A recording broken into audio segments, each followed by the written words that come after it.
নমস্কার, কেমন আছেন আপনারা সবাই? আশা করছি ভালো আছেন। আজ চলে এলাম একটা রেসিপি নিয়ে। আজ বানাবো দই পটল।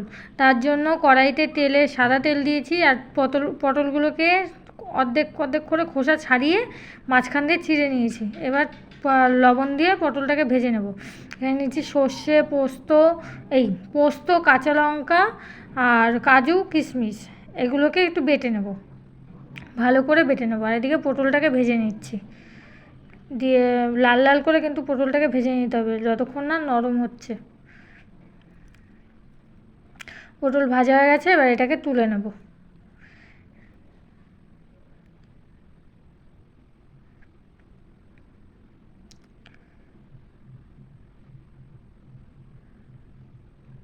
তুলে নিয়েছি। এই তেলের ওপর দেবো 5 ফোড়ন, তারপরে দিয়ে দেবো সর্ষে বাটা, পোস্ত বাটাটা, কাঁচা লঙ্কা দিয়ে যেটা বেটে রেখেছিলাম। দিচ্ছি লবণ পরিমাণ মতো, বারবার মুখে সর্ষেটা চলে আসছে।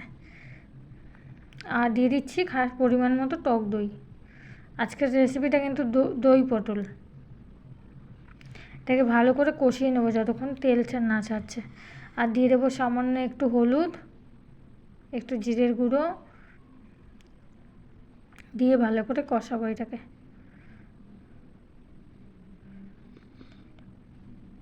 দিচ্ছি একটু লঙ্কার গুঁড়ো,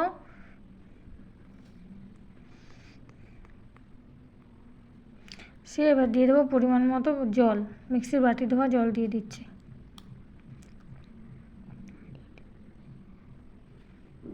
দিয়ে দিচ্ছি একটু পরিমাণ মতো চিনি, দিয়ে এটাকে ফুটাবো। ফুটিয়ে পটলগুলো দিয়ে ভালো করে ঢাকা দিয়ে ফুটিয়ে নেবো। ফুটে এসছে, এবার দিয়ে দেবো পটল, ভেজে রাখা পটল দিয়ে দিলাম।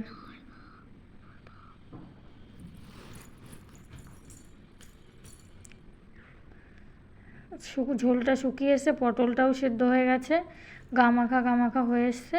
কেমন হলো আপনারা জানাবেন, লাইক করবেন, শেয়ার করবেন, কমেন্ট করবেন। আর যদি ইউটিউব থেকে দেখে থাকেন চ্যানেলটাকে সাবস্ক্রাইব করে আমার